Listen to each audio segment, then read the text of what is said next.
So we get early and All right. watch it. Right. Welcome to another Sunday Superversive live stream. I'm your host, Benjamin Wheeler, and I'm here with my co host, Anthony Marquetta. Anthony, how are you doing today?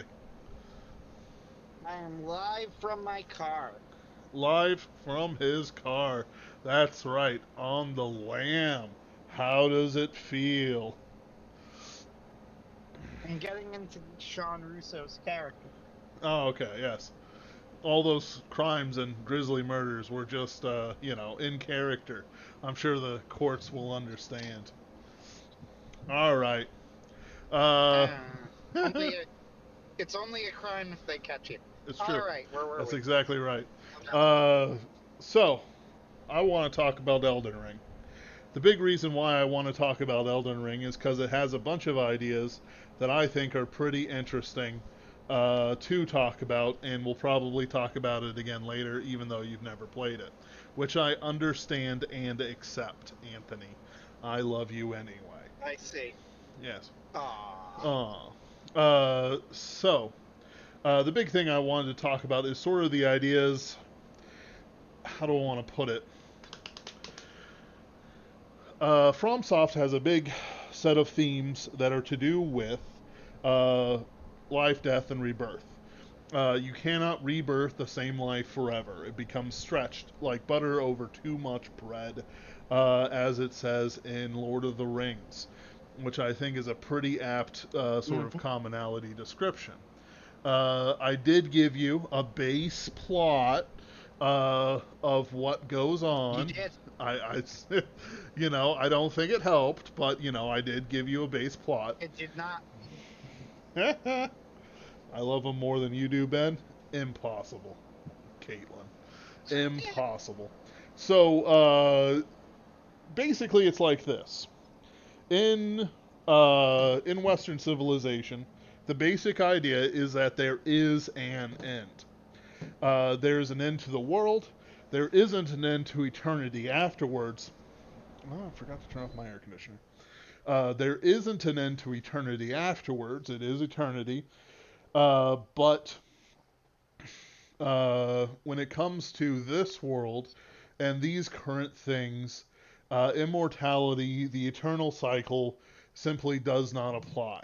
As much as I do like to joke about Trump sending Vivek into eternal political samsara after his mostly failed political ambitions, uh, that's not actually what happens. Eventually, men die, their effects are weathered away, and they are become like Ozymandias, some far less worthy than others.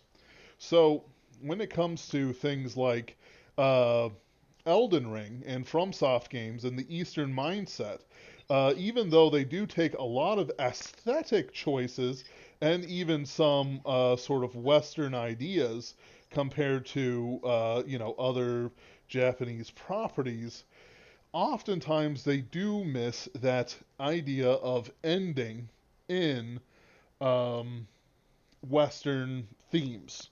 Uh, in other words, it doesn't just go, hey, the kingdom of Gondor will last forever. Well, no, not really. It is implied that the bloodline of the kings of Gondor are far weaker than they were in Isildur's days, and goodness knows they don't compare at all to the Númenóreans. There is a decline. As magic leaves the world, men become more like men. Not that that's always explicitly a bad thing. It's just, hey, that's the way it's going. Even the revival of blood by the wedding of Arwen and Aragorn do sort of keep things going for Gondor, at least for the kings, longer than it is going for, like, say, the rulers of Rohan. Um, but FromSoft does not have the same sort of understanding of the Western mind. They do go for things having an ending, but they imply that as long as you're willing to accept reduced good from continuing the cycle, you can push it further and further and further. You see this in the main theme of Dark Souls. By the end of Dark Souls 3, the world, the Age of Men, the Age of Fire, is a ruin. There's a few pockets here and there that are kept fine, but the shadows, are closer than they've ever been before, and nobody is there virtuous enough to keep up the fire. Um, it's uh, a bad situation. The in Elden Ring, you're actually relatively recent in the cycle compared to Dark Souls. I think at most you can have 3 or 4 cycles where Marika is in charge, depending on what lore videos you're watching. And you did watch all the lore videos for this, right, Anthony? All 7 of them, all 34 hours. No? Of course. Okay, good. Whew, whew. Uh, they're actually great. You can listen to lore videos while you're cleaning or something. It's pretty nice. So with that, uh, America, being the queen of the lands between, uh, broke apart the Elden Ring, and its pieces scattered to her different children or related demigods. Uh, these demigods fight a war over it to become the next Elden Lord, with her still as the goddess. It's revealed over the course of the story that she wanted to break the cycle after Godwyn was killed. Uh, it's revealed by Ronnie, so that she could shed her Empyrean flesh and be free of the cycle of godhood. Uh, even though she does do it on her own terms, but don't worry about it. She's still slightly morally less repugnant than everyone else, uh, except for Godwyn. She killed the one person who was morally good in the entire series. Uh, she is a way to escape the cycles, and so is, of course, the frenzied flame, which is just ending the cycles by ending everything. So when it comes to your choices in Elden Ring, right? You beat the final boss. You have your choice to summon Ronnie or to use one of the mending runes to revive the world in the old orders fashion, except with a new twist, or even just to shove everything back in together with a bit of spit and glue uh, to keep things going for another cycle until you yourself are thrown down. Not that I think you're safe from that in any ending. Uh, Mm-hmm. and Mm-hmm. the frenzied flame ending, someone's explicitly coming for you. So I guess the idea is that like with these cycles that Elden Ring puts forth and FromSoft in general puts forth, it does strike me as a very godless sort of uh, story arc progression. Does that make sense?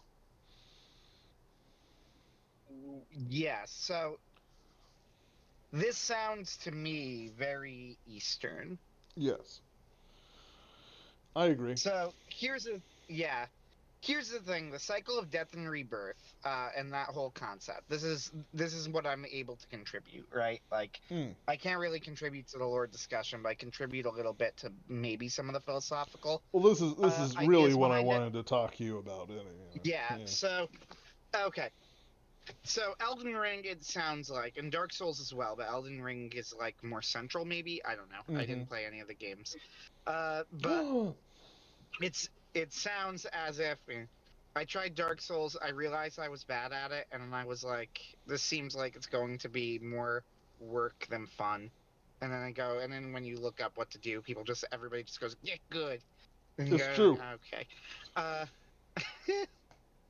and then you go, okay, maybe not for me.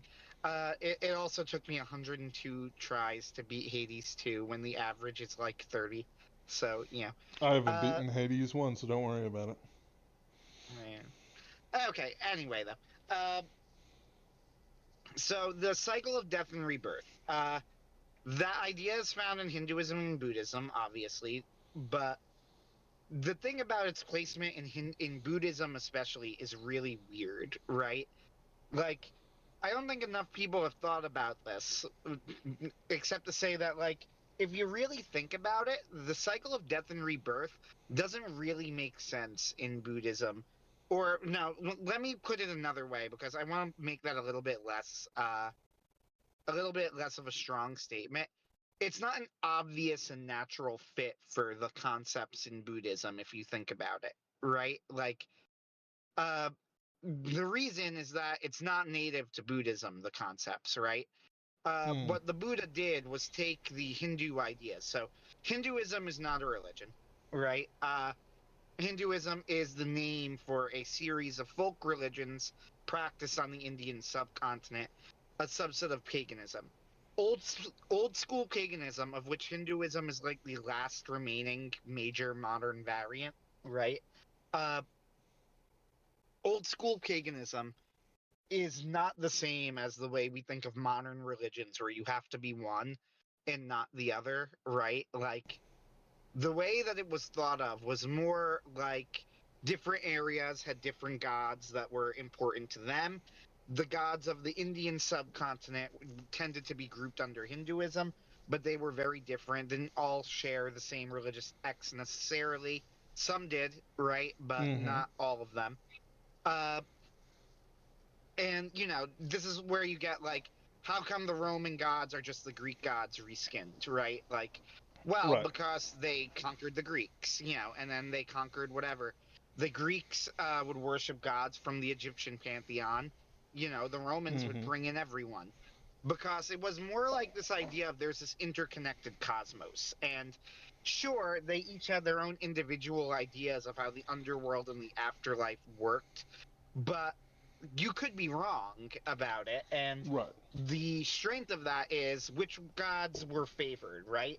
Well, the Mm-hmm. Romans figured they had to be right because the Roman Empire was clearly favored by the gods, right? Like, It's right there. so yeah, whatever anyone else is saying, like, okay, you can have your theories about the underworld, but obviously, like, what we're doing is working, so I don't really see why we would believe you.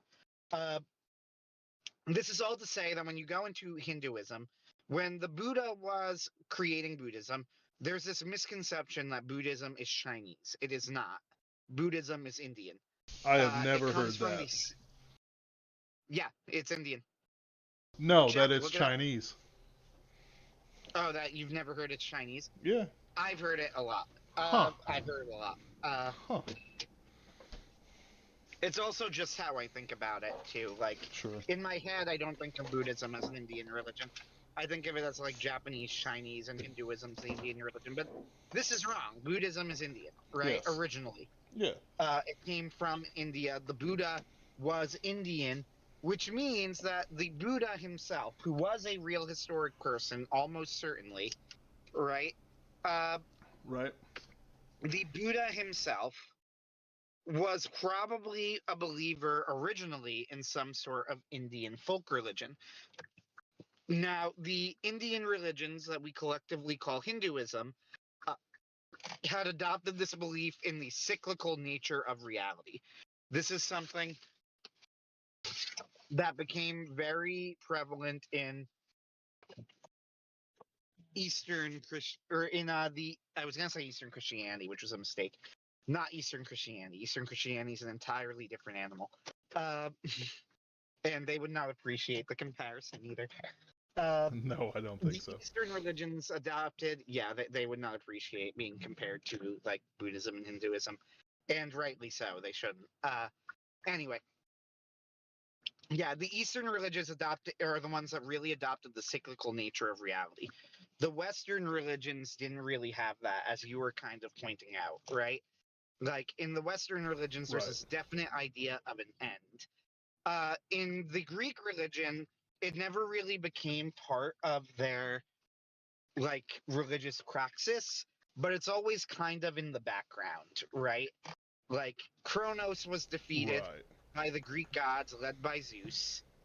And the thing about Kronos is that like it's really hard to divorce our modern assumptions about like how we feel about the gods and whatever thinking of it from a Greek perspective, I'm not completely sure they would have seen Kronos as evil, right? Well, Like, they saw him as I a don't think, force of nature. yeah. Like he was And destructive. Like they wouldn't call him good, but I don't think he that. does end up in some versions of the mythology, although it's hard to know how prevalent it was. He does end up ruling in Elysium, Right. uh, but it's unclear how prevalent any of these beliefs were, right? Like, that's the Yeah. other thing of another big difference with the old pagan religions is that this idea of an official, like, canon is not there, like, at Right. all, right? Like, in the Iliad, Aphrodite is even though her most famous origin story is that she came from the cast-off genitals of Ouranos. That is not in the Iliad at all. She is explicitly like her parents are named in the Iliad. You know. Yeah. Uh, so like this idea that there is like one version of the origin of the myths of the gods is untrue. You do hear it's in some places that Kronos eventually became like a ruler in Elysium and he reconciled with Zeus and the gods, but it's very unclear how prevalent this idea was, like how Right. widespread it became. Uh, so what I'm saying though is that Zeus is prophesied. He is prophesied that eventually his reign will end. We only hear it once, and it's related to Athena, Mm. right? They tell him that that one of his children is going to do it. So Zeus literally pulls a Kronos and eats Athena, No, no, he and eats the Athena mother. cuts her. Yeah, I'm sorry, you're right. He eats the mother, and then Athena cuts her way out of Zeus's head. Right. Uh, so this idea that like, and sure, as it turns out, Athena ends up being very loyal to Zeus. This is like Mm. one of her main character traits in the myths is that she's a very loyal daughter.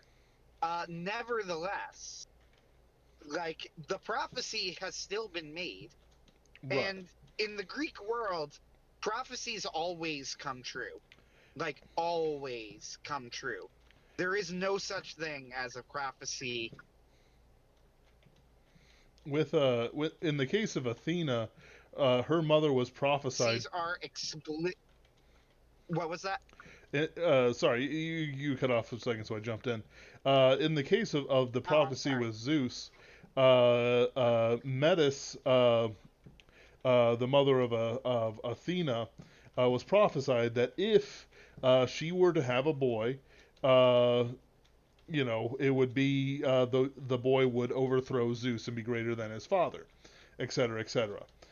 Zeus goes, when she gets pregnant and eats her, Metis, that is. Eventually, he has a gigantic splitting headache. He calls for Hephaestus, and Hephaestus cracks him open like an egg, and out forms Athena, fully formed with her armor and weapons and shield and so on and so forth. Right. That's the full story. Like the implication is, it isn't so much. Uh, how do I want to put it? Like you're I didn't absolutely think it right. was explicitly a son. I think it was children. Like, Mm, and that's why I think the implication is that like one day this is the prophecy that's probably going to be the end of Zeus, but like in some unspecified time in the future, not now. I've only Yeah, ever seen it as a son. could be. I mean, the Greeks were famously misogynistic, so Yes, uh, hilariously so, as we've said many times. yeah. So the point being, like in the Greek world, the only exception to a prophecy that wouldn't come true is if it's explicit in the prophecy, like they lay conditions on it, right? For example, Tiresias tells, I just finished the Odyssey. Hmm. Tiresias tells Odysseus, if you guys don't, you will make it home if you don't touch the cattle of Helios, right? Right. Uh, and then, of course, they slaughter the cattle of Helios, and Odysseus is the only survivor.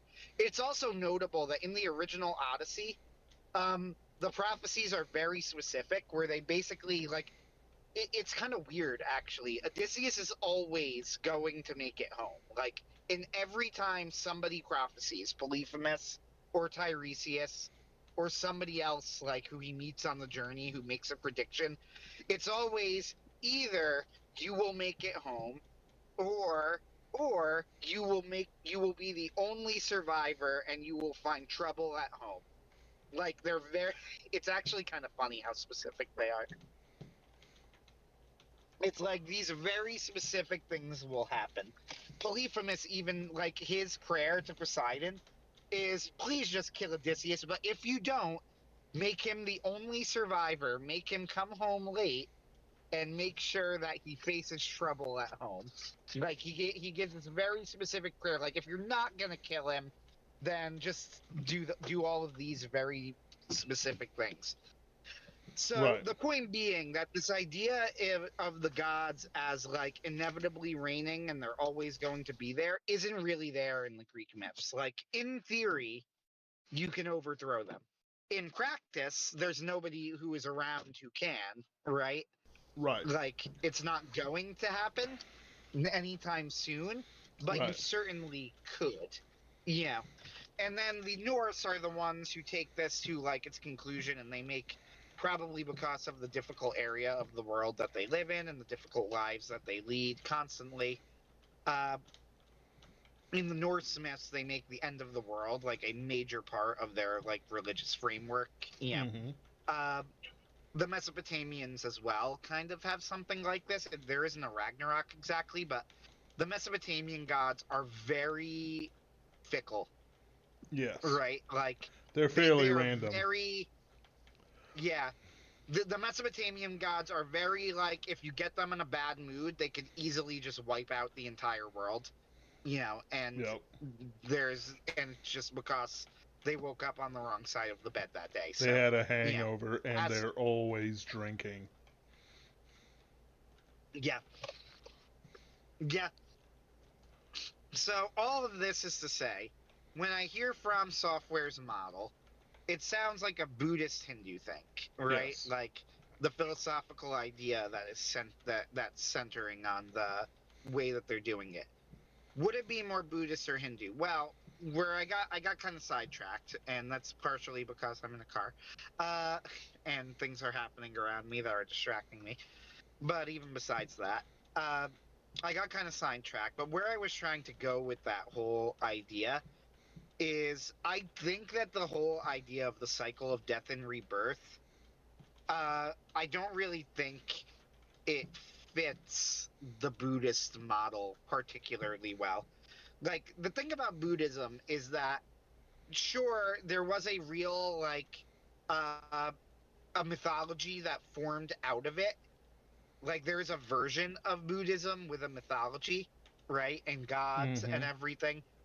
But Buddhism in its in at least as far the last I saw, the scholarly, you know, as scholars have seen, in its oldest form, uh, has no gods, right? Right. Uh, it's an atheistic quote religion. I think I'm not going to include quotes. I think it should.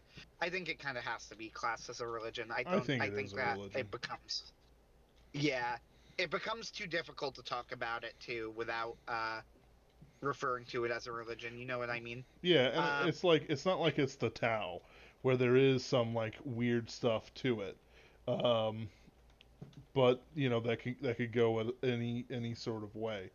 Uh, Now, I will say the Buddhist was not the Buddha and Buddhists were not materialists. So, which means to say which is meaning to say they were not fools, mm, right?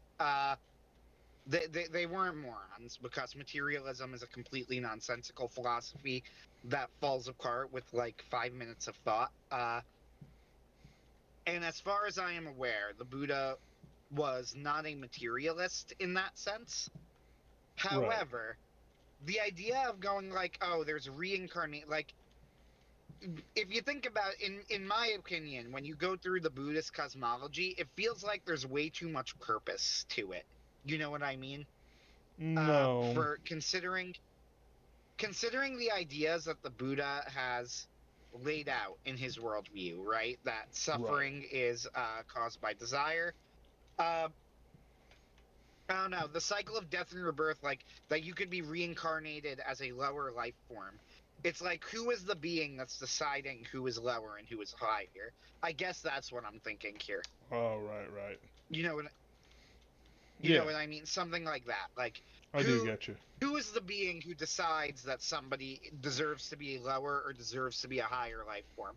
Now, I do understand that the Buddhist concept of nirvana is not moral in nature, right?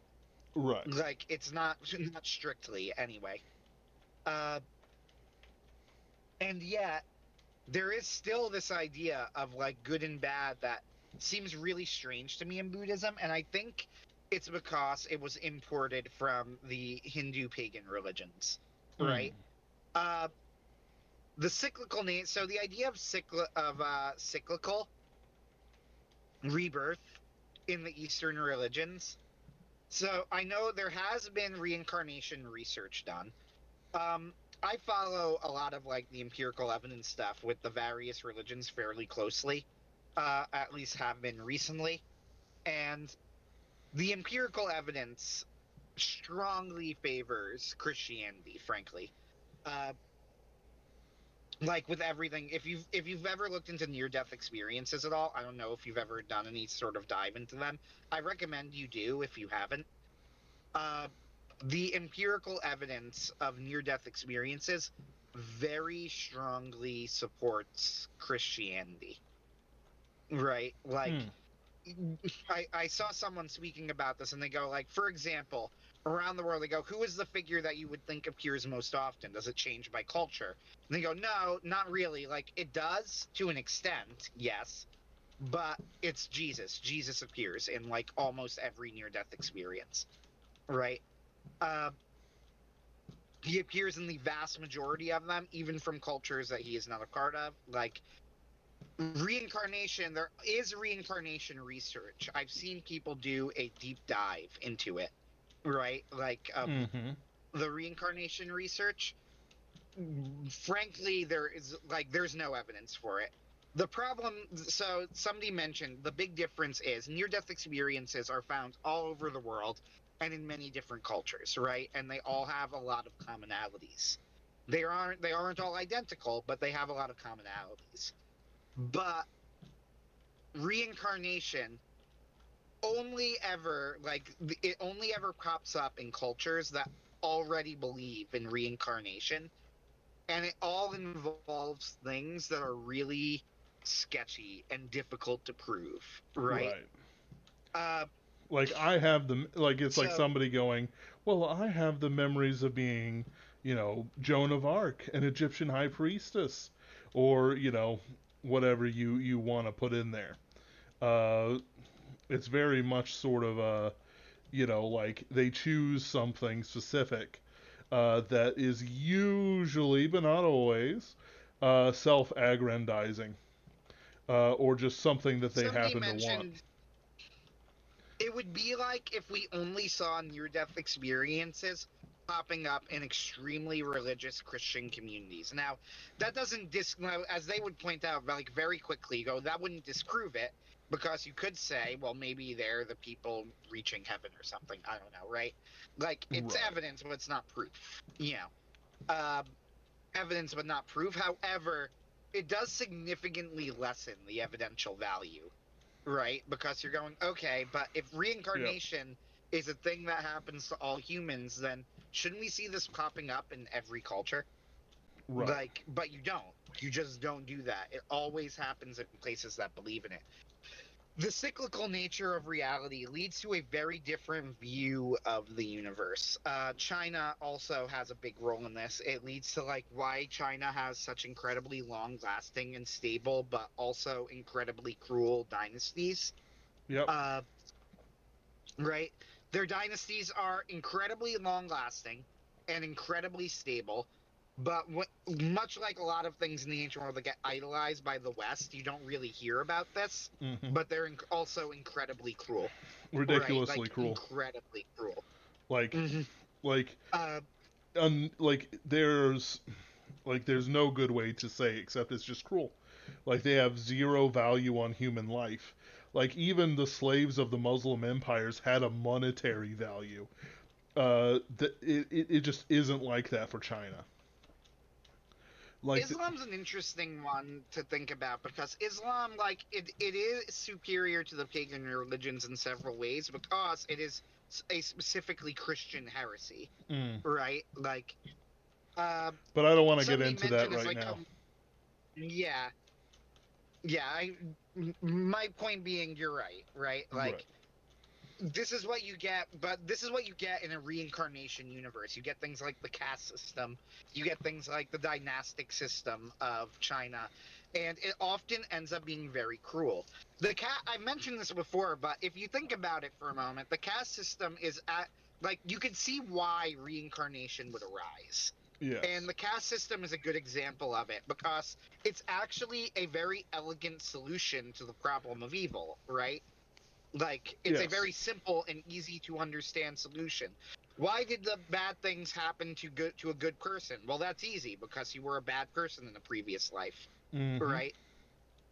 You know, and you just got to suck it up and deal with it, or Yep. else it's going to continue into your next life. It'll be worse. You Is could it be a cruel? woman. Man, I can't don't imagine say it. that, Ben. I can't believe I was born of such a sinner as a woman. No, that is their uh, lore, though. I'm only half joking. the Hindu caste system is off. My understanding, I've seen Indians talk about it, and they say in the modern day, caste system discourse in India is very similar to like racism discourse in America, where like, yes, it was horrendous how certain castes were and sometimes are treated, but also it's just like, shut the fuck up. Right. You know, like, If holy crap, we get it. yes, they shouldn't have been born untouchables. Come on. I do sort of. I am kind of sympathetic to that though, because like I also get like what you mean by it's similar, like what people mean when they go it's similar to racism discourse.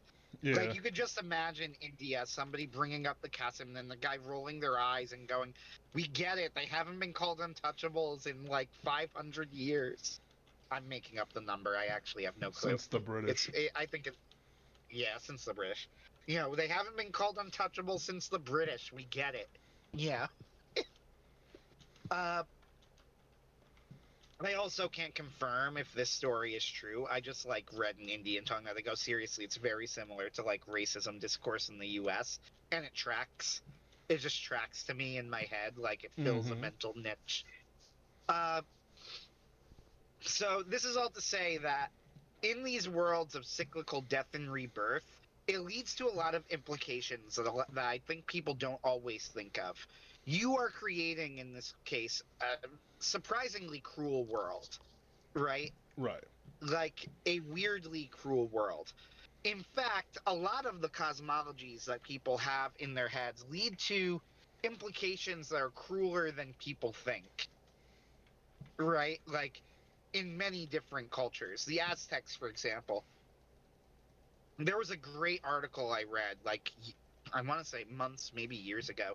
I think Vox Day linked it, but the article itself was excellent. It was like a scholarly article, and it was basically comparing the Aztec religion to modern materialism and saying like this should seriously alarm you, like when you actually look at the commonalities between the two. But it was like a Scott. This wasn't just like, you know, this wasn't a BoomerCon talking point article. You know what I mean? Yes. Like it was a scholarly article going into it and going like, no, there are actually like serious commonalities. Like basically what the Aztecs believed, kind of similar to. It has some similarities to the Europeans. But what they believed was that the end of the world was inevitable and was going to happen. Now, you could say, by the way, who is this most similar to? Well, the Vikings, the Norsemen. The thing is, the Norsemen are also legendarily cruel and Yep. brutal people. So it's like, well, okay. I guess they were probably not as bad as the Aztecs, because who was? But they weren't good. Uh, that's neither here nor there, though. But anyway, they're going in to go, okay, so the Aztecs have this belief that the end of the world is going to happen. There is no stopping it. And it is inevitable. The only thing you could do, the one thing that you can do, that you have power over, is appeasing the gods to slow it down. Because this is literally the end of everything, what that means is anything you do, no matter what it is always justifiable. Because the alternative is the literal end of existence, right? Yep. And then they go, now compare this to materialistic ideas about like global warming, right? And then they go, the parallels are striking, and they should alarm you, right? Like, Right. if you believe, because that is what material, like, that's what you have to believe. They go, the parallels are actually like, you would go, no, how could they possibly be strong? No, they're extremely strong. You live in a world where the end is inevitable, then no matter, and there is no point to it, then avoiding the end, right? That's the Right. other thing that you need to add in there. That's very important.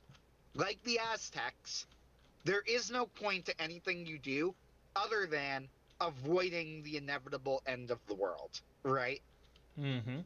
Like, the only thing that has value is existing and increasing the length of your existence.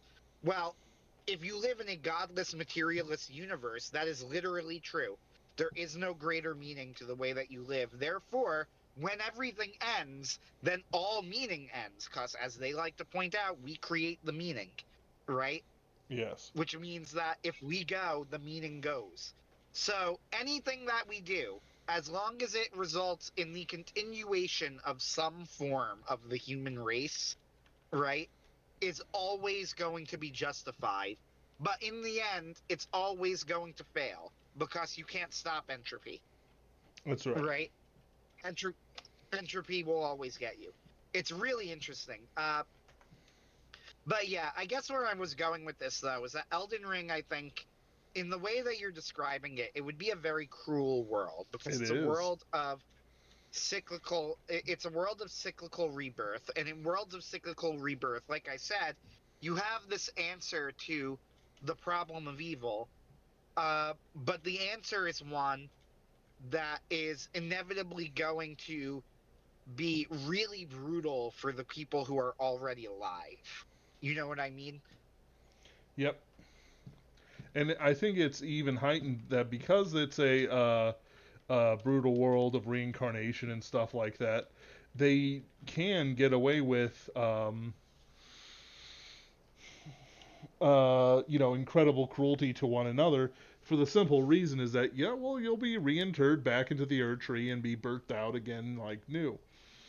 With, things like reincarnation, it means that a lot of things that you do simply does not matter. It will not be carried over to your next life. As long as you follow the rules of society, which are always different than what we would call good Christian morals. Um, it's it. How do I want to put it?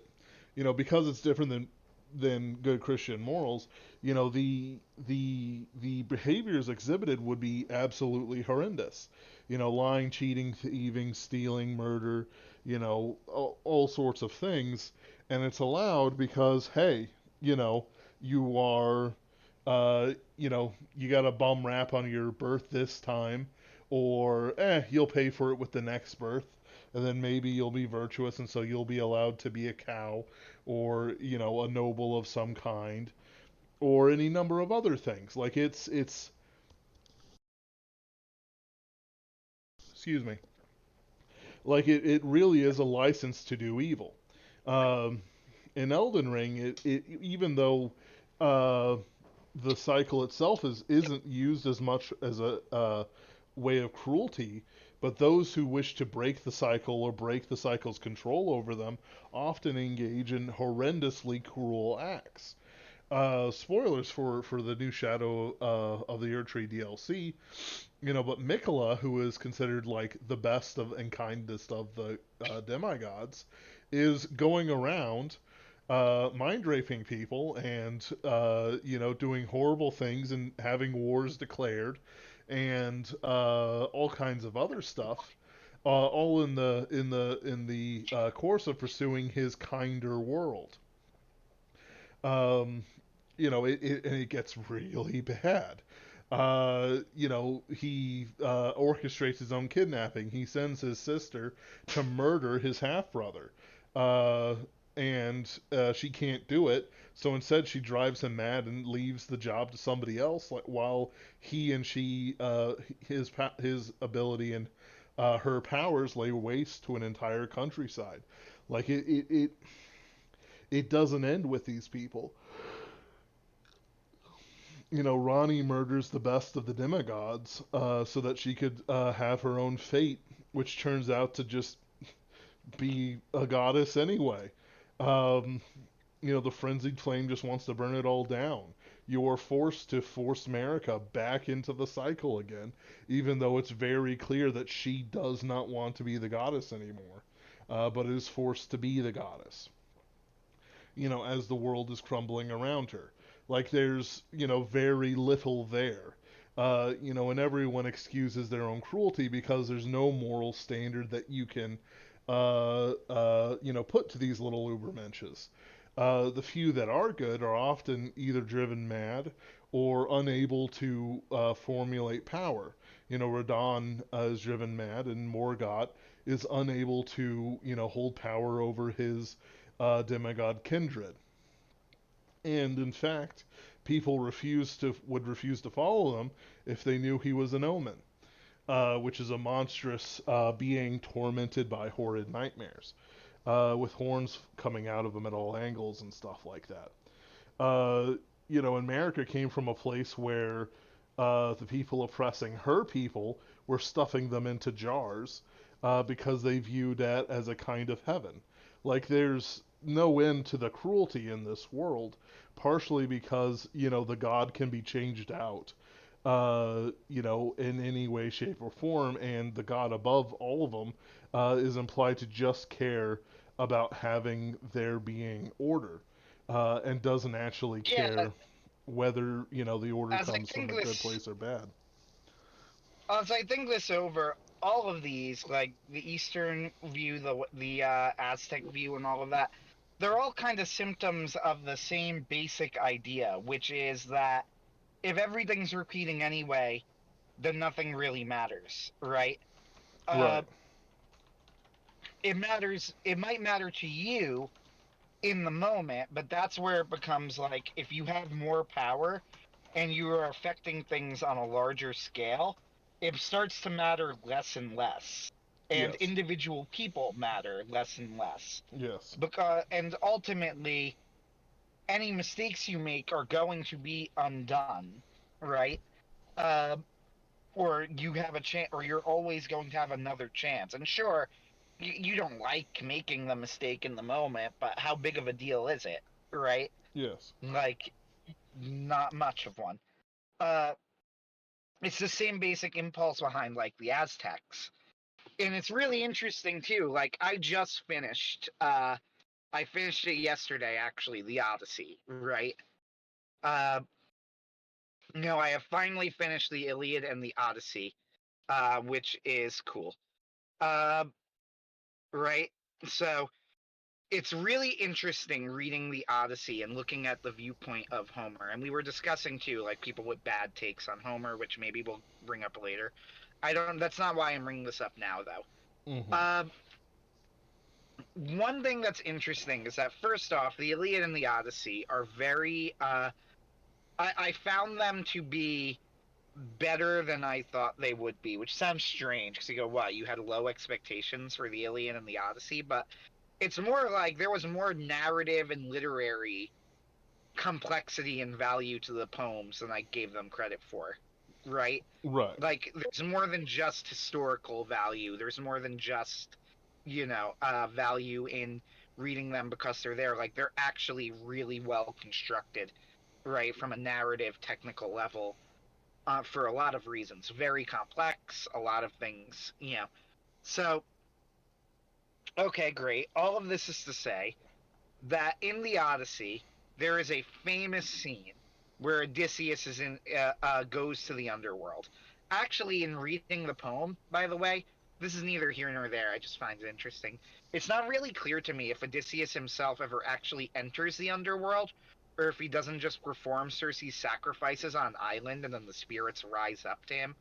Uh, it seems it's a little confusing to read, at least from my perspective, but that's neither here nor there.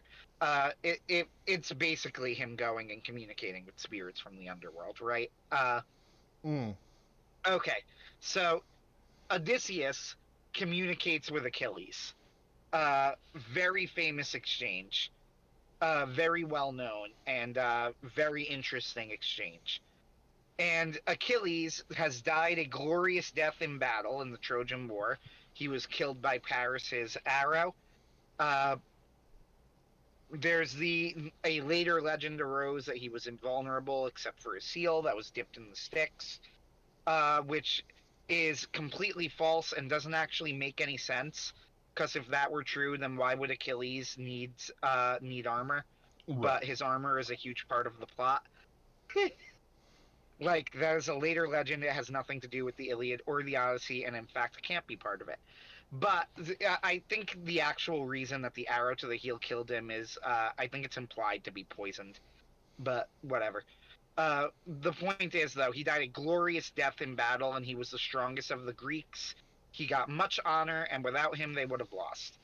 So Odysseus says this to Achilles. Achilles comes up, speaks to Odysseus, and is begging for information about his son, Neoptolemus.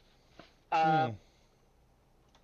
Odysseus gives him the, and he goes, "Well, come on," and he said something along the lines of like, "Don't be depressed, Achilles. Right? Like you died such a glorious death. Like surely you should be enjoying your death, right? Like you died a good death." And Achilles says something along the lines of like, "Shut up, Odysseus. Uh, don't tell don't tell me about what I should or should not be enjoying." And then he says very critically, "I would rather live one day as a slave breaking his back in the sun than spend an eternity here in the underworld." Now Odysseus does manage to cheer him up a bit when he tells him that his son is doing okay, but nevertheless, like, Achilles makes it very clear that even his death, the best death that one can have, right, Yep. is worse than being alive in any capacity, right? Right. Okay, we established this. What makes this so interesting to me is that Odysseus is on Calypso's island, and we know this is not Odysseus lying. We know this is real. And I want to keep in mind too that even if Odysseus is lying about what Achilles said, which is possible, especially if you read the scene, like if you read the scene, Odysseus is telling the story to the Thracian king. He's on the island of Thracia, and he's telling his stories to the king of Thracia. Um, he actually stops telling him stories about the underworld, and then the Thracian king says, "Surely you met some of the Greek heroes, right? Like, obviously, if you went to the underworld." And then Odysseus starts up again to be like, "Well, okay, I'll tell you." So it is definitely possible. Like, Right. it's at least lightly implied in the text that Odysseus might have made up some of this stuff. Although you do meet some of the Greek heroes again later. Like the poem kind of cuts to them later on, and Odysseus isn't there, so that part's definitely real. But it's possible that Odysseus didn't meet them, right? And he just made that bit up. Okay. Even so, we know this is what Odysseus believes about the underworld, right? Because he's the one telling the story. So we know that Odysseus believes it is better to be, like, literally, even a good death, it's better to be alive than dead. This is why it's so interesting that he's on the island with Calypso, who is a goddess, right? And Calypso offers him immortality. And this we know is true because it's told to us by outside characters, Athena specifically, reports it to us, right? Mm-hmm. Odysseus turns down Calypso's offer of immortality. He still sleeps with her because bro is bro's not gonna turn that down if he's offered. But uh, Right. Right. look, when a god offers to sleep with you, you say yes. Uh, At least in the Odyssey. Right, Um, right. In the pagan worldview, you have no yeah, choice. yes. Um, anyway, however, on Calypso's island, he turns down her offer of immortality. And this has always struck me as so interesting because it's like there's a little moment of, I would call it superversion, right? Of like superversiveness almost, right? Right. A little glimpse of heaven breaking through the worldview of the Odyssey, because logically, and by the rules that the story sets up, Odysseus's decision doesn't make any sense, right? Yes. Like, he is offered to be the immortal husband of a goddess, and we have established that Odysseus believes that even a good death is worse than life, right? Some form of life. And he doesn't just have any life, he's going to have a good life, right? Like, Right. he's going to be a god. He's being offered the chance essentially to become a god, like Heracles did. You know, Yes. but he turns it down. And he turns it down specifically because he wants to go back to his homeland, and because he wants to meet Telemachus and Penelope again, right? So he Mm-hmm. turns down the chance to be an immortal god for the opportunity to go to his home and meet his son and his wife. This always was, like you mentioned this on another stream, and I agree with you. This is a really moving decision for Odysseus to make. It's also like Homer never justifies it, right? He never explains like the contradiction or anything. And I think it's because even in the Kagan world, there's just something about this decision that to human beings will always intuitively make sense, right? Right. Like the way that the Greeks thought of the world and the way that the Iliad speaks about it, they see death as inevitable in the Iliad, right? All men are going to die. Are you going to die a good death or a bad death? Right? Never do they dream of the idea that they will have the opportunity to avoid death. Right? That's literally not even considered, because that's not how the world works. Right. Everybody dies. That's just how it goes. So it's, do you want to die a good death, or do you want to die a bad death? Uh, but in the Odyssey, that's one of the main differences, that Odysseus is offered the chance to avoid the choice entirely, right? He has, and it's kind of fitting for Odysseus, for it to be offered to Odysseus too, right? The great cheater and the great, the man of cunning, Mm-hmm. that he is offered the chance among all of the Greeks. He has completely cheated the system, right? He has done the impossible. He no longer needs to make that choice of what sort of death to die. He could just not die. And yet he turns it down. And again, Homer does not really uh, justify this, right? He doesn't say, but Odysseus, you said that it would be, didn't you hear Achilles say that? No. There isn't a scene like that, because I think Homer knew that you don't need to justify it. Any man who hears Odysseus' story knows immediately why he wouldn't choose to stay with Calypso, right? Right. Like, anyone listening to the story would grasp it. But what's so interesting to me is that I don't think that Homer had the language or the worldview to express it. I think he just knew, right? Like, he just knew this is the right choice. He couldn't say why it was the right choice. If you asked him to explain why, I don't think there is anything in the Greek worldview that allows you to articulate it. Nope. I think this is just kind of a hole. You know what I mean? Right. It's like to them it's really obvious why, but when you ask them to explain it, they would really struggle. They would draw a blank, because the idea of something being more important than becoming a god was not in their worldview, at least spelled out. And yet, it's so intuitive to the human condition that you would choose home and hearth, right? Essentially, right? Hearth and home. Mm-hmm. over the immortality of the gods, that you could just include that as a choice in the story and it will inevitably always make sense. I don't know. I See, just find that really fascinating. It's a really really interesting concept to me. and it's true. Like every Greek secret desire was to be a god, and they acted like it. They acted like they had very Greek centered morality. They did not care about the people outside it. They were all barbarians, and of course Greeks had very high culture, sure, but the way they had their statues, the way they honored people, they truly believed that there was godhood after death. That worshiping things like Caesar and whatnot would do something for you. They were always striving to be better. I read or heard or wherever I read it, something interesting about sort of Greek ostracism. I think it was in Plutarch's Lives, where essentially they ostracized their best citizens like Solon, Astrides, and others because they were the best. Fuck them. We're gonna send you out. Go away. We can't compare to you. Come back in 10 years when we don't, hate you as much because you're so much better than us.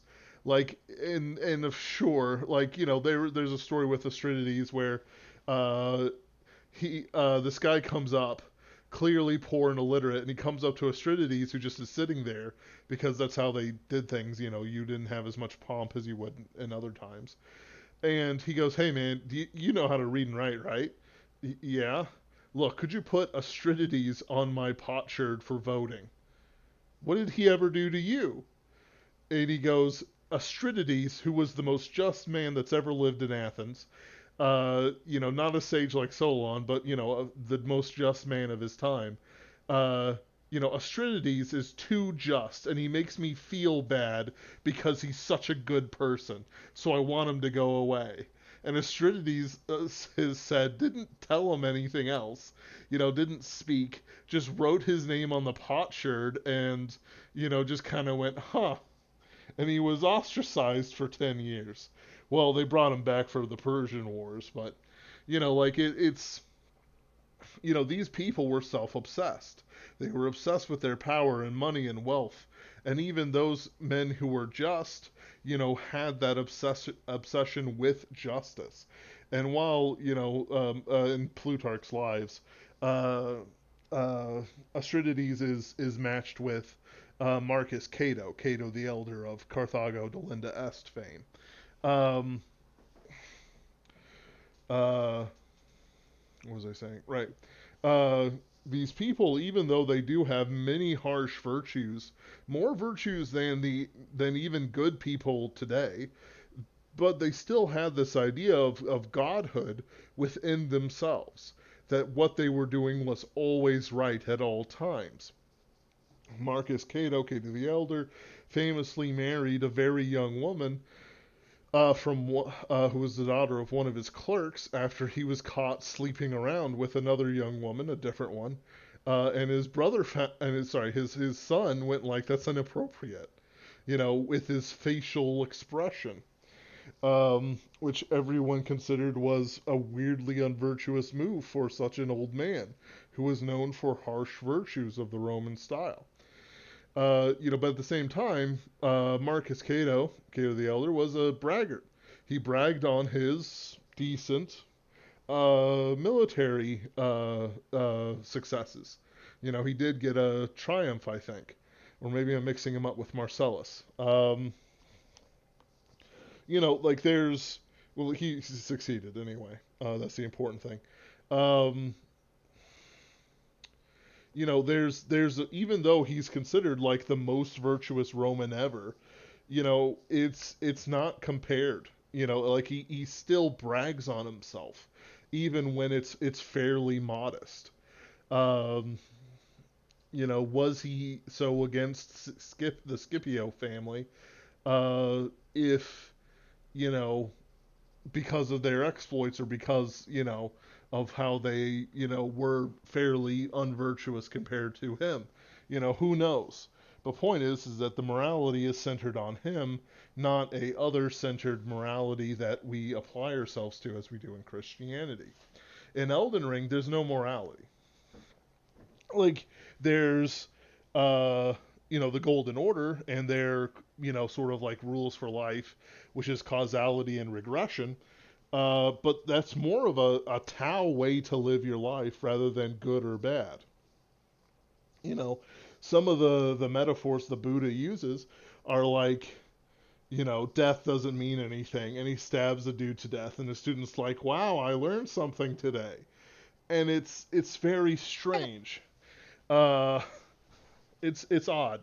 You know, uh, there's no way to really square it around with a morality that treats your fellow man as a fellow man of value. There's no value that is given to people through things like the Tao, Buddhism, and other things. Your fellow walkers on the path, especially in the Tao. You are in Hinduism. It's even worse because they have this immateriality to life. It's all the dream of Indra or something, of Brahma. We are all the Brahma, the dream of Brahma. In which case, you know, there is literally no meaning to whatever you're doing. It's all a dream. Uh, not that that's, yeah, there are rules for society and stuff like that, but most of it was don't, obey the prince in whatever he does. Like they didn't create a crazy society that should have been, that was, as advanced as people might want to believe. They had petty rulers and kings and whatnot, and they were like every other pagan, ruler and king and all that jazz for all their many thousands of years of singular civilization. They did not write down their own histories until the Muslims invaded and took over the country, took over the many petty kingdoms. So even their kingdoms and their lists of kings and stuff like that are extremely suspect because essentially the Muslims forced them to write down some of the information to claims against manufacture claims against different places. Um, we know a little bit about the ones that interacted with Alexander and the Greeks that lived in Bactria, but quite frankly, that's very slim information and only with the north part of India and not in the southern tips. Um, it's all very difficult to square away with a morality that one can apply. With Elden Ring, it's even harder. There are no good endings really. Ronnie's the ending that gives people the most license. Frees people from their different things and frees them from the fickleness of gods, no different than men, to quote Goldmask. And Goldmask, himself, even though he's probably the best of the uh, repair jobs on the current order, it's still very much a repair job. Basically, he's saying the gods can't interfere anymore. Well, that doesn't fix a reason to live, it doesn't fix morality. In the end, the life of the commoner is extremely poor, and the life of, the nobles are much higher. It's difficult to interact with. And in fact, with the ones with Gold Mask and stuff like that, how death interferes with life again, is not explained, is not expounded on. In fact, he doesn't understand death. Um, maybe he does, but there's no implication. All of his plot is resolved before you take destined death. And things like the Omega fantasies of um, Dung Eater and uh, the Frenzied Flame are just, violence. It doesn't work. There's not a society to do with it. Dung Eater explicitly calls out cruelty, but he himself gives out a cruel gift, forcing people to have monstrous children forever, and you're reincarnated into monstrousness forever. Like it you know even though it's quote unquote just a video game, they spent an incredible amount of time on it. There is religious motifs that are consistent across the game that you can actually tell how the religion evolved through the architecture. That's how detailed it is. You can actually point out in statuary formats, that are put out in different places where America shows up uh, in the libation culture, but well before the Golden Order. Like there's all kinds of bits and bobs that you can pull from it that they were incredibly careful about, studying and putting forward to the point where there's a guy called the Tarnished Archaeologist, and he's like, I'm an archaeologist in real life. And guess what? They took principles of archaeology and stratified it in Elden Ring society. That's amazing. But in the end, the morality they chose, even though it's all in Western garb, the morality they chose is in fact Eastern. It is a non-morality, a morality of power. And while that does allow for things to work out, in the end, the cycles continue to turn without end. Even breaking the cycle doesn't really break the cycle, it just makes it harder to get to you. And it's kind of difficult to square away because you have to decide on, you know, it's like, well, man, it's just a video game. Just choose who you like. Okay, but like, everything else is so thoughtful. It'd be like reading a novel where Yeah. this guy puts out all these cogent, deep questions about morality. Not like something stupid like whether God is good. Of course, God's good. We exist. But things about how we should treat our fellow man. Where are the levels of differences? What does it mean to be a neighbor? What does it mean when God made all the races, or what does it mean when God made all the nations, and how are we to interact? Where is the line between God and king and people? These are deep issues that I think we have completely forgotten about in the modern age. There is no answer to it that is acceptable to the modern people when it comes to asking, okay, we know that God made the nations. How are we to interact with them? Because it's very clear that when Jesus talks about morality, he is talking about the morality of individuals, but when Paul talks about, going to people groups, he still treats them as people groups with people groups of flaws, for example, the Cretans. You know, Right. Obviously. yeah, and So but it's like, but then if you go back, you see that God judges Herod for being proud and calling himself a god.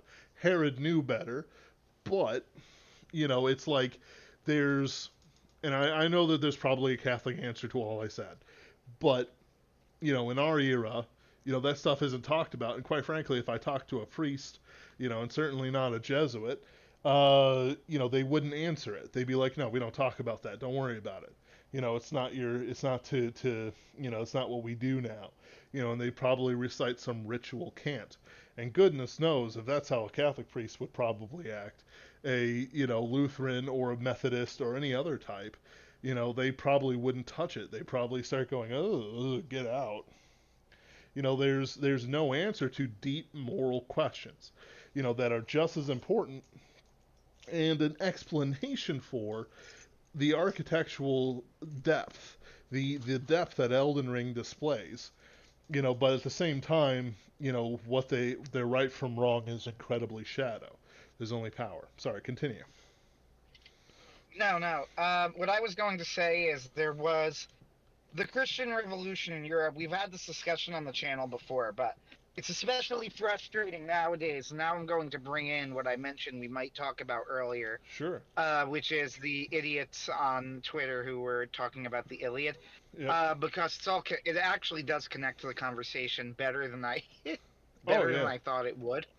Um, Now that I'm thinking it over, but like, so basically, people nowadays, it's very hard for people to grasp what the Christian Revolution actually meant to the world and how much it fundamentally changed our understanding of it because we've grown up in that culture, Right. right?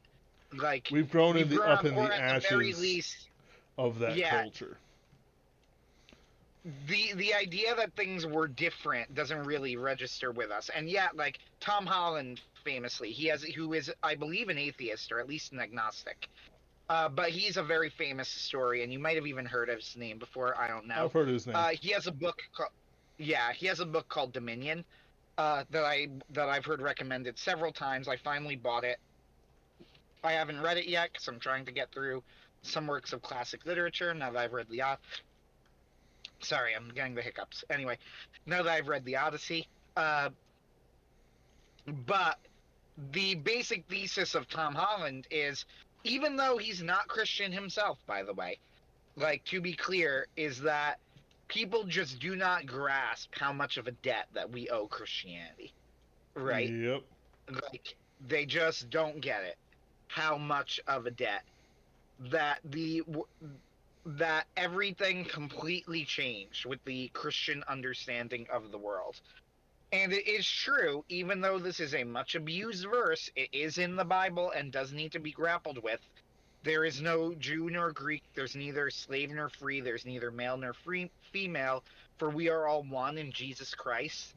This is an incredibly, like, radical, frankly, teaching at the time that it was stated, right? Uh, Mm-hmm.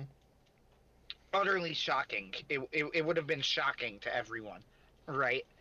Uh, Completely throws the entire old world pagan ideas of how hierarchy and everything worked on their heads. That anyone can, this idea you mentioned it of like becoming a god. Well, becoming a god was reserved for the great men and only the great men, right? Only the Caesars, only the noblemen, right? Like Mm. nobody. It wasn't within the purview of anyone else. This Well, changes in Christianity. Now, you're not a god in the sense, obviously, of the pagan.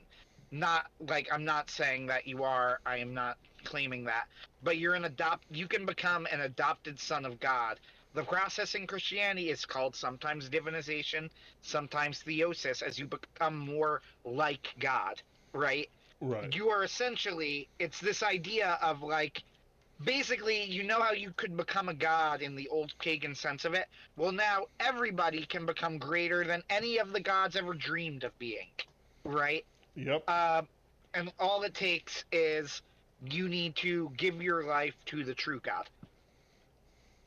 But there's that, but it's really interesting because we were having this discussion. There's this modern on the right, and it's a very, I will say, it's even now still a very niche thing, and hopefully it will remain so, and I think it will Mm. remain so. I agree. Of like It's kind of an neo-pagan LARP, yeah, yeah. neo-pagan LARPers is what I would call it, because as C.S. Lewis wrote a famous poem on this subject where it's like, oh, you're saying paganism's coming back? Where are your sacrifices to Zeus? You built the temples, and and he has like a poem on the subject. And John C. Wright has said the same basic idea. It's like, oh, you're a neo pagan, so how many bulls have you sacrificed to Zeus lately? Uh, if you're bringing paganism out, like, you really think that Zeus is going to favor you if you haven't sacrificed a single bull to him? Don't be ridiculous, right? Mm-hmm. Which is absolutely true. Like, these people, so they're not pagans, they're neo-pagan LARPers. Even the supposed good ones. I'm sorry, Bronze Age pervert. Oh no. Zeus is not going to favor you. Uh, I think I think what was that? I think he's an atheist. Yeah, I don't know. Zeus won't favor you, Bronze Age pervert. Um, it's true. When I become the anyway, Christian king of St. Louis, I will have him kidnapped and put in a birdcage, and I will make him dance and quote the Iliad to me whenever it pleases me, and thus prove might makes right. and you'll have proven it beyond a shadow of a doubt. Anyway, Yep, yep. um, yeah, I no, might you're dress him up in a absolutely right, little by the way. speedo with lightning bolts and everything. Make him play a Zeus. You're absolutely right, and it reminds me of the man who, the famous quote. I forget who it was, some philosopher, but when he said, "If a man ever tells you," and there are variations on this, and it was probably said by more than one, but the variant goes something like, "If a man ever tells you that the law of non-contradiction does not hold, then punch him in the face and see if he says that he still has not been hit." Something along those lines. Right. Uh, reminds me of that. But anyway, like the basic idea is they were trying to contrast the Christian virtue of meekness. Now there was like some debate I saw that people were going, "Oh, it's a bad translation." Honestly, I don't know Greek. I don't know. Mm, I know what it means, but in the sense that Jesus meant it, it doesn't mean meek like you're going to roll over. It means meek like you are going to bear the troubles in a stoical way, right? You're yep. not going to fight against them. You're going to suffer, not necessarily in silence, but stoically, Yeah. right? Okay, fine. Like Blessed again, the are the meek, and I example go, is Moses of all people. yeah, actually. Uh, but blessed are the example. I mean, honestly, the example is Jesus. Yeah, Jesus is the yeah, perfect example. Uh, like a really, really clear one when you yeah. see, It's true. how he meekly went to his death. But he showed incredible strength in doing so. Right? Mm-hmm. That sort of thing. Um, Jesus was definitely meek, as he says himself. He's meek and humble of heart, but uh, he is also definitely strong and remarkably so in what he did. So, but besides that, like, and then they said now contrast is then they tried to blame it on like the Jews because Jesus was a Jew, so it was a Jew virtue. Uh, yeah, got about a Jooo. Uh, four O's. The Jew. And then they go contrast with the Homeric virtue where they praise the rage of Achilles. Now, the thing that struck me wasn't really the contrast with Christian meekness. That's typical neo-pagan nonsense and I don't take that seriously at all because it's just incredibly stupid. Uh, Right. like it's almost so obviously wrong to me, it doesn't even register in my brain. You know what I mean? Oh, I For know. me to get angry at it, right? Like, I read it and I go, yeah, you want to be meek or do you want to value rage? And I go, okay, so this person doesn't know what they're talking about, right? Right. Is like my immediate thought when reading it. It's like, I'm not even going to waste the time to respond. They clearly will not listen because it's so easily corrected. Fine, whatever. But I saw that and it kind of annoyed me because it's like you're trying to make this point to contrast with Christianity and you've gotten the Iliad so dramatically wrong. Like, so the Iliad opens up. This is what he talks about when they go Homer's praising rage. But this is actually how the Iliad opens. And this is my favorite translation, which is the one I have memorized, Stanley Lombardo. Sing, goddess, Achilles' rage, black and murderous, that cost the Greeks incalculable pain, pitched countless souls of heroes into Hades' dark, and left their bodies to rot as feasts for dogs and birds, as Zeus's will was done. So we learn in the opening lines of the Iliad that the rage of Achilles was black and murderous, right? It caused the Greeks, Achilles is a Greek, right? Like, bear in mind, Mm-hmm. it caused the Greeks incalculable pain. It's countless souls of heroes into Hades' dark, and it left bodies to rot as feasts for dogs and birds. In hearing this line, does it sound to you like Homer is calling the rage of Achilles a virtue in any way? Because that's just bizarre. Like, it's such a weird reading. So somebody did bring it up. I like them follow the threads like, where are you going with this? Because that's just really obviously wrong. Yeah. Um, and somebody did bring it up to him in the comments like, what are you talking about? And he said like, no, his rage was justified because he was insulted brutally by Agamemnon. Are you saying he should have just taken it from Agamemnon? And then go, okay, well, no, probably he was justified in being angry at Agamemnon, Right. right? He might have even been justified in not fighting, although I would argue that the position of the Iliad is that he was not justified in not fighting.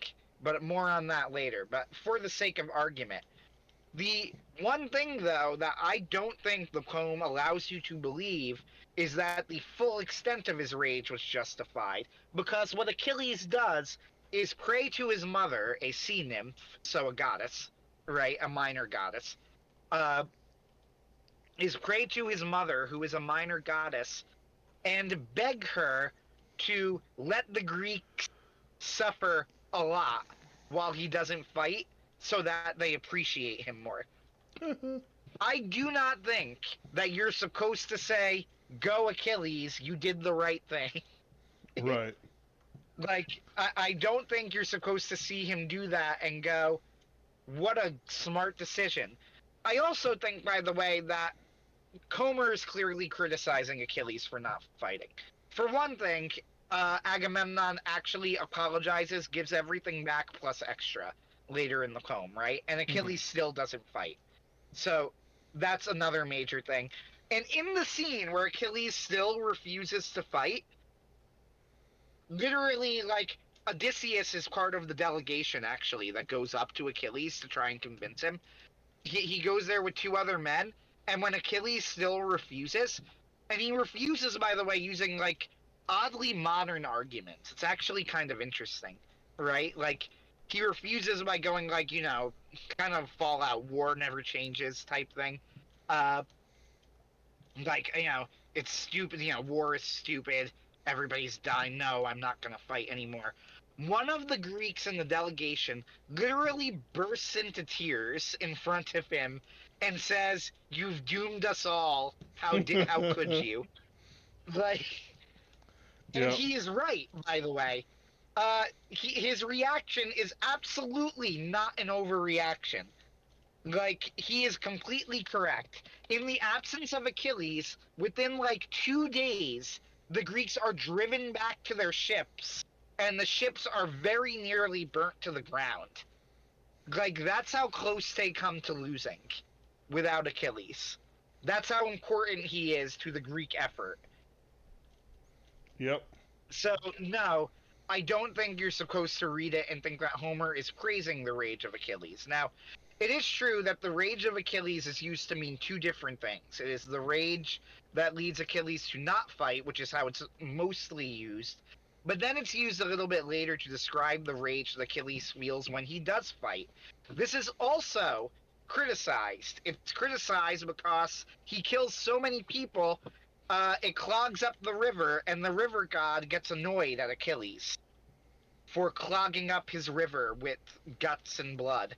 Uh, yeah, so, and I think what Homer would say, the problem with praising the rage of Achilles is that you're missing the Homeric mean here, which is like very Aristotelian, which is post-Iliad, but still the same culture, right? Mm. This Aristotelian mean.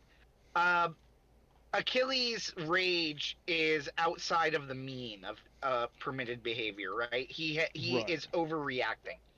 He is overreacting to the death of Patroclus, for one thing. He's overreacting to the insult of Agamemnon. And the story only ends when Achilles' rage is finally calmed, in the meeting with Priam, right? That's what ends the story. He is able to treat Priam, the enemy, like a human being, right? Yes. Treat him with he's no longer treating him, the way that he treated Hector, right? Which is like an animal. And Hector, too, is overcome by that same rage.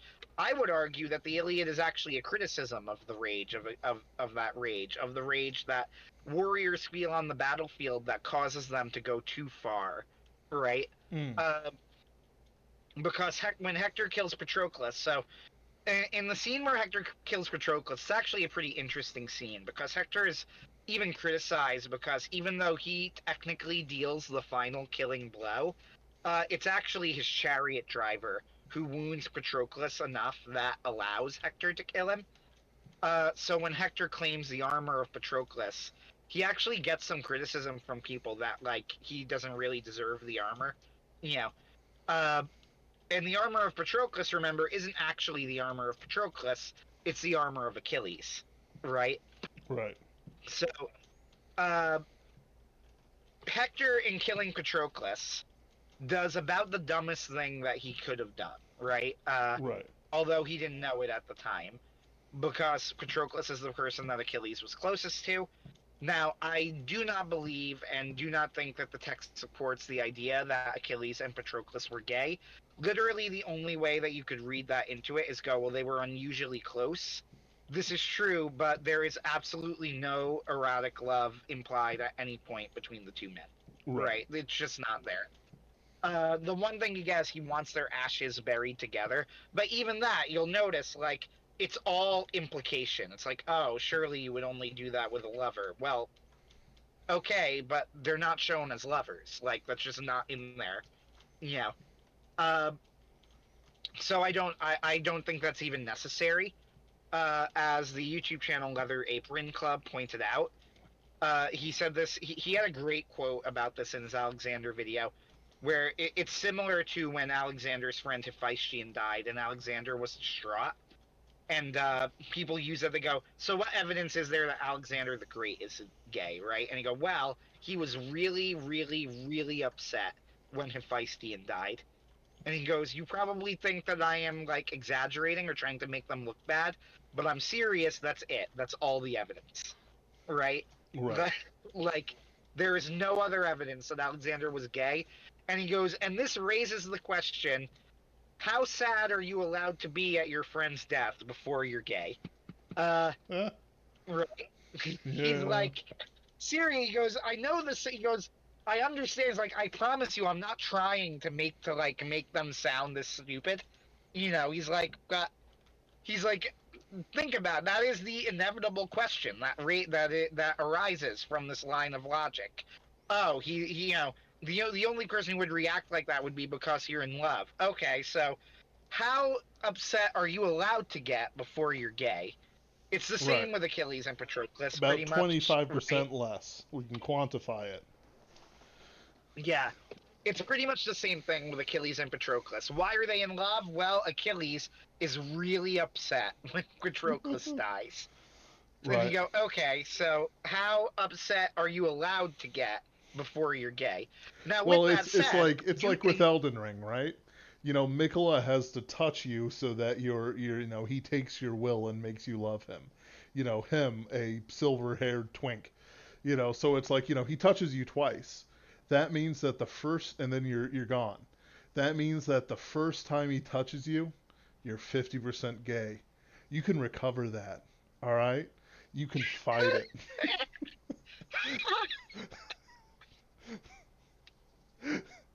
But it's like that. I don't think it's a full 50%. I just think it's 25%. 25% less grief so that people don't think you're gay. I'm just saying. I'm just saying. Like, you can have your now, I do revenge. think Achilles in the narrative is criticized for, like, the depth of his grief. Yes. But the criticism is essentially that, like, he's letting his emotions control him, Mm, right? right. The other thing too that people don't grasp, and that's because the media has done a horrible job of presenting this. They have misrepresented it so badly. Then casual discussion, you will see people describe Greece as like very gay and very pro-gay. Mm. This is like, to say that this is nonsense is like, I cannot exaggerate enough how much nonsense this is, right? Right. Like, They were hyper absolute. masculine, is what it is. They would not have been okay if there was a major Greek hero who was openly gay, Right. right? The fact that in the Iliad everybody knew. Now, that's not to say, by the way, that there weren't gays in Greece. Of course there were. They were pederasts, and they were Yep. normally mentioned to be criticized. Yep. Right? And They there said were basically, punishments in the law that would apply to them if they broke taboo, as well as the person who it was done to would not be allowed to be a voting citizen. Like, they were so that's the essentially other viewed as reason I think potential it's like, traitors.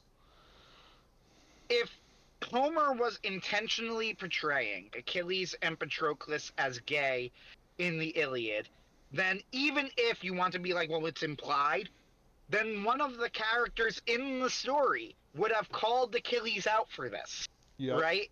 It would have, like, somebody would have said, Achilles, you're acting like, to use the Pope's language, a fag. Right? He said it from the chair, I'm sure. He did, yeah, ex cathedra. No, but I say this like this is the insult that they would have used, right? Yes. Like they would have called Achilles out for it, Yes. right? Would have said, Achilles, you're being like, why are you acting like you're gay? Nobody does this in the Right. Iliad, right? This is a strong indication that nobody thought Achilles was gay.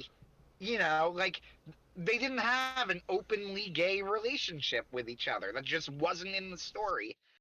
Now, it is true that Plato does posit the idea, but to be frank, like, Plato posited a lot of very strange things about a lot of different subjects. Some of his ideas are revolutionary and have stood the test of time remarkably well. Some of them have aged like sour milk. Uh, I sometimes it feels like Plato just throws ideas at the wall to see what sticks. I would posit this in like the latter category. I don't think that there is any serious case to be made. With all due respect to Plato, I don't think there's any evidence in the Iliad again that Achilles' gay. It's like, oh, he wants his ashes to be buried with Patroclus. Like, yeah, they were battlefield companions. They grew up together, Yep. right? It's implied in the story. Uh, that they were planning on, but here's the thing, they both had wives. Like, Briseis is a major part of the story, in fact. Yeah. It's just really weird. It's really strange And she doesn't that go people act.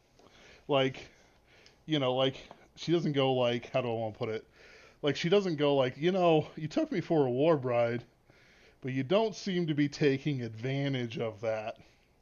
And you keep taking these baths with Patroclus.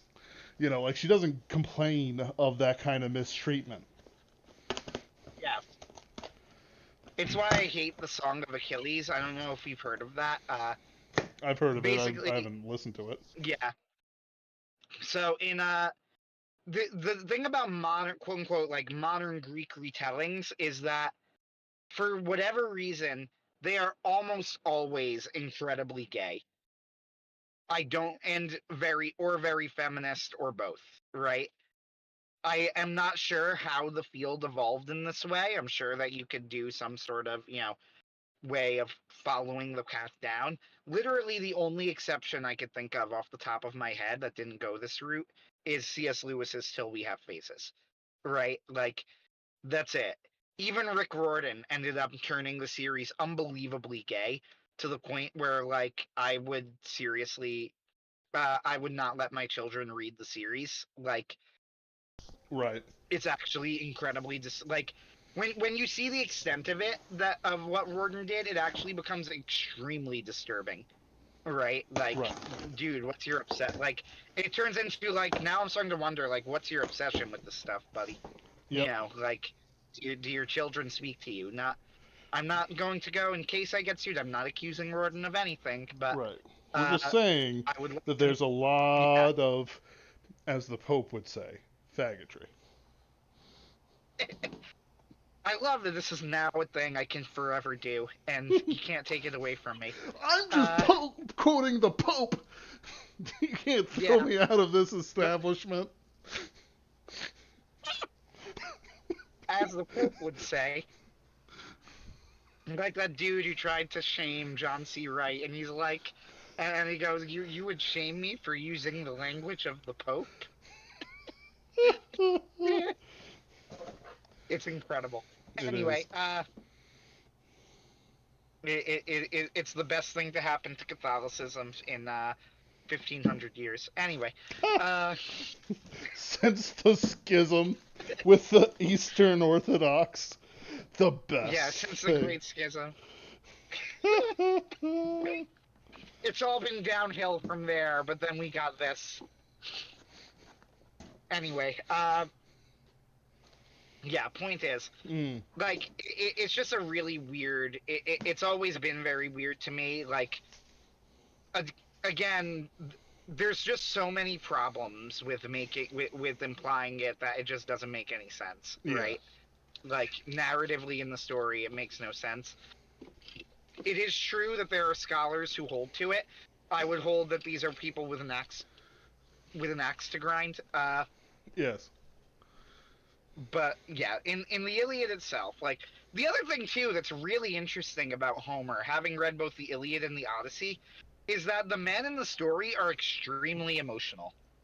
Like Hmm. it's almost like the opposite of what you would expect, Yeah. especially in the Odyssey. In the Odyssey, like men cry in the Odyssey constantly, right? Right. It's some of the most moving scenes though. Like they're very moving scenes, like the scene where Odysseus is in disguise in Phaedra, the island of Phaedra, after he escaped from Calypso's island. He's going to reveal himself soon, but at the moment he's still in disguise, and you can tell that some people are starting to suspect who he is. And a bard starts to sing tales of the siege of Troy, and when they start to sing about the Trojan horse, Odysseus starts crying, and like the only person who notices is the guy sitting next to Odysseus, and he actually asks the bard to stop because he's like, "You're upsetting our guest." You know, like I don't know if you could tell this, but you're upsetting our guest. This is where they go, all right, so the way you're reacting is a little odd. Surely you're associated in some way, right? But Right. it's actually a really touching scene, right? Like Mm. it's also it's really interesting from Homer, like for Homer to make that choice, that when they tell the story of the Trojan horse, the thing that was Odysseus's idea that ended the war, it causes Odysseus to break down in tears, right? Like it's so interesting that, and I think that's correct, right? Like this would be something that's very, even though it was probably ultimately a good thing from the Greek perspective, it's still something that Odysseus would remember that like led to a lot of death, right? Yes. Like that led to and was the beginning of a lot of trouble too, because his real trouble started when he left Troy. Like I think it's a really interesting decision that this is the thing that causes Odysseus to break down in tears, and the meeting between Odysseus and Telemachus is also a tearful reunion. It's a Mm. very touching scene, actually. Like Yeah. Odysseus is in. By the way, people always criticize, like they go, surely Penelope saw through his disguise. Like, I don't know if people realize that the disguise was made by Athena. Like she magically made him seem older. Mm. Like she literally changes his skin. Yes. So no, I don't think that Penelope saw through Odysseus's disguise. Like, but I also don't think this is any fault of Penelope's. Literally, it was a disguise created by a god. Right. Uh, like it's very odd that people try and make something out of that. It's like that was Athena, like that made the disguise, but Mm. whatever. And they say several times this is nothing that the god, this is easy for the gods. It's nothing to them, right? To make one thing appear like something else. But anyway, in the scene with Telemachus, he's in. So in the Odyssey, Homer makes a distinction between like the good servants, who are really probably slaves, but the good servants and the bad servants, right? And the good servants are the ones loyal to Odysseus and Penelope and Telemachus, and the bad servants are the ones who are who are siding with the suitors, right? Right. Uh, so he's with his swineherd, Eudaeus or Eudaeon, something like that, Mm. who's one of the good servants, right? And Telemachus comes to visit him, and he doesn't recognize him because he's in the disguise. And then Athena grabs Odysseus and pulls him out and says, "It's time for you to reveal yourself to Telemachus." And she removes the disguise, and Odysseus walks back in. And Telemachus's immediate thought is, "Oh, I'm looking at a god." Because for somebody to change this much from one moment to the next, it has to be a god, because people can't do that. Right. Which to tell you, like, this was a really good disguise, right? Like, it was a really, really comprehensive disguise. Uh, so that's his immediate thought, and then he goes, "No, I'm Odysseus." And Telemachus's first reaction is like, "No, you're lying. Like, sure, you're just lying, and you're lying because I don't know why you're trying to torture me. You're trying to make me feel worse." And then Odysseus like gives him some information that only he would know. and then Telemachus like breaks down crying and hugs him. It's actually like a very touching scene. Uh, even reading it, I was like, wow, I'm actually like, this is what I mean by like the Iliad and the Odyssey have so much literary value. It's like as far as reunion scenes go, like that's actually really impressive. That's a very touching reunion scene. Yeah. Yeah. Uh, And it's Telemachus, I go ahead. don't criticize the tears too much personally, just because it's like they were Greeks and not Romans. The Romans would be like Marcus Cato, Cato the Elder, threw out a guy from Rome over the fact that he kissed his wife in public. You know.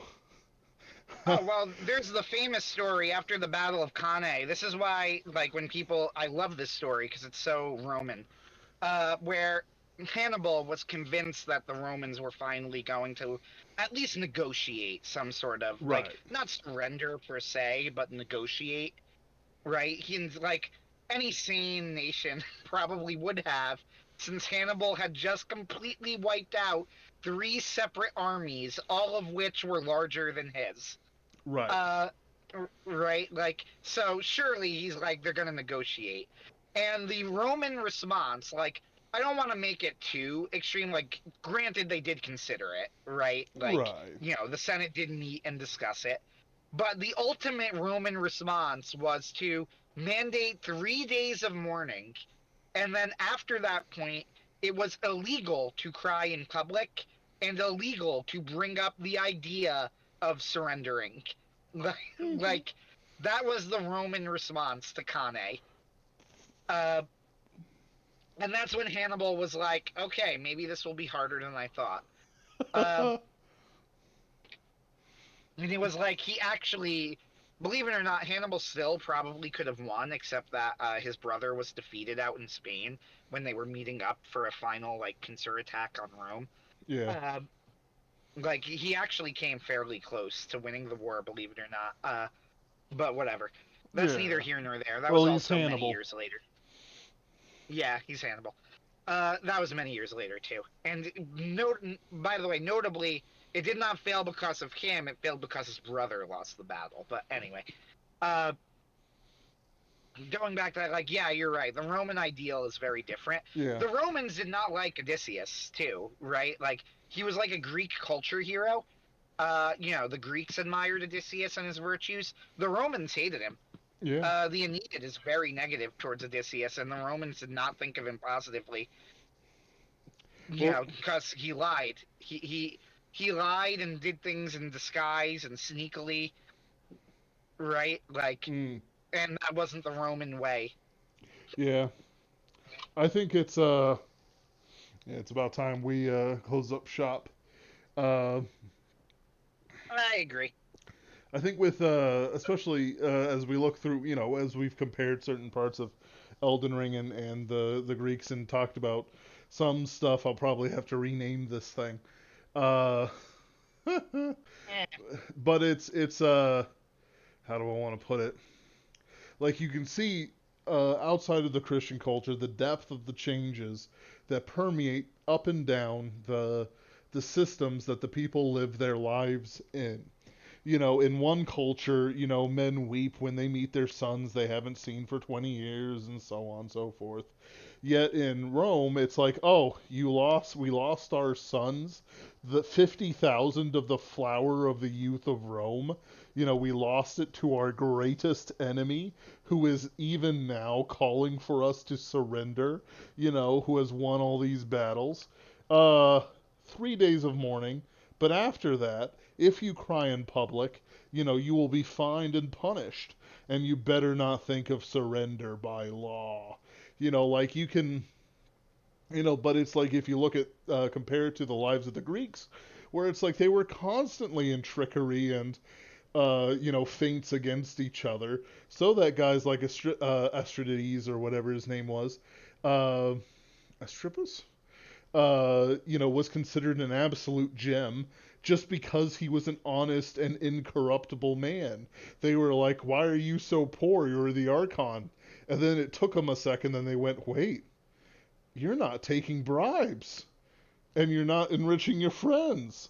You know, like you're not stealing from the common good. He's like, no, I'm persecuting it. Wow, this is a just man. We need you to leave. You're making us look bad. You know, like it's, you know, it's.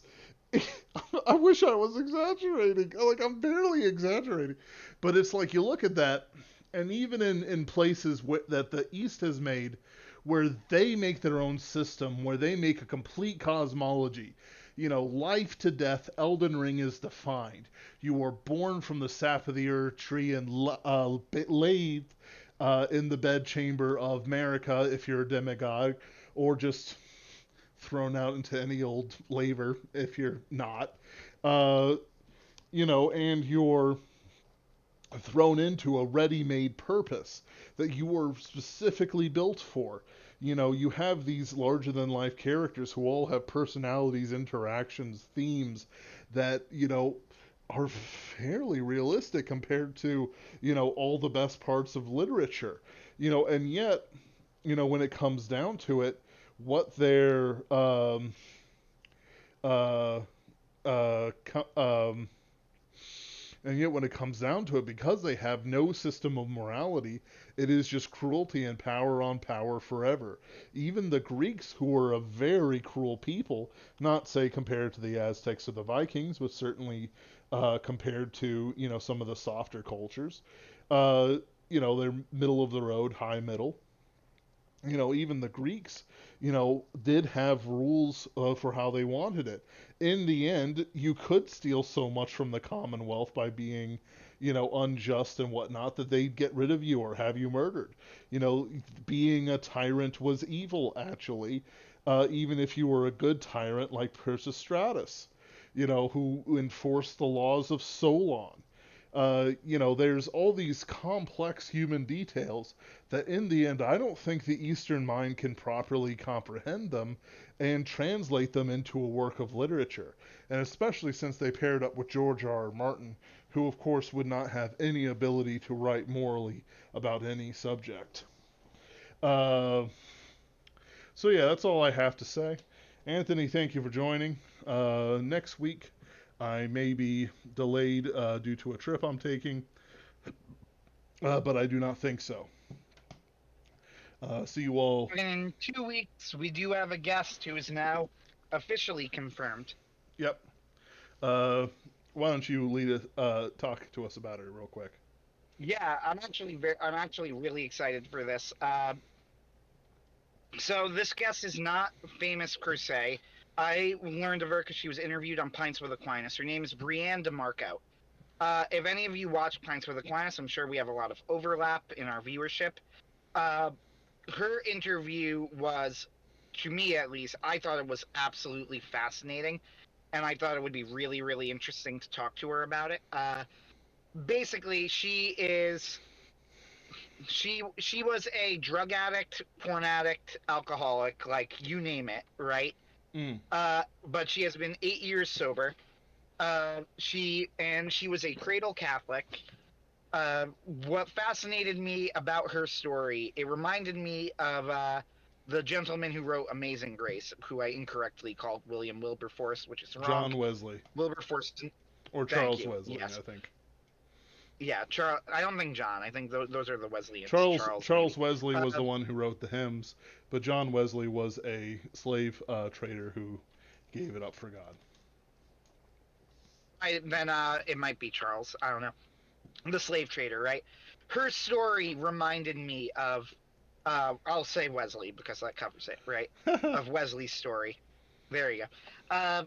Her story reminds me of Wesley's story in that he ultimately ended up as a man of God, and he would have these profound conversions that wouldn't stick. And he would need to have them over and over and over again of God like hammering him repeatedly in the head with a 2x4, right? Like basically demanding that he give up his life of sin. And he would promise God that he would, and then he would fall back into bad habits, and then something else dramatic would happen. Brienne DeMarco's life is and I don't say this lightly, similarly dramatic, right?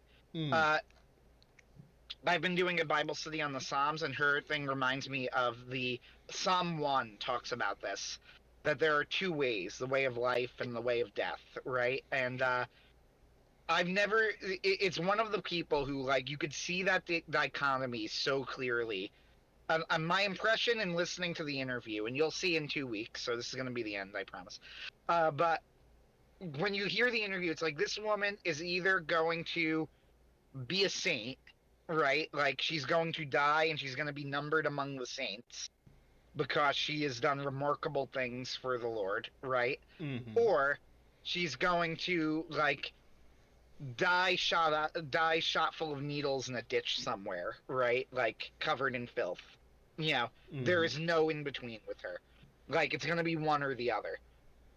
Which is really just an extreme version of all of our lives, right? Yes. Uh, so I am very much looking forward to that interview. 2 weeks. Uh, pay attention. We'll give you more details about time and stuff when we're closer to it. Absolutely. And I think it'll be a great show. I'm looking forward to it. Uh,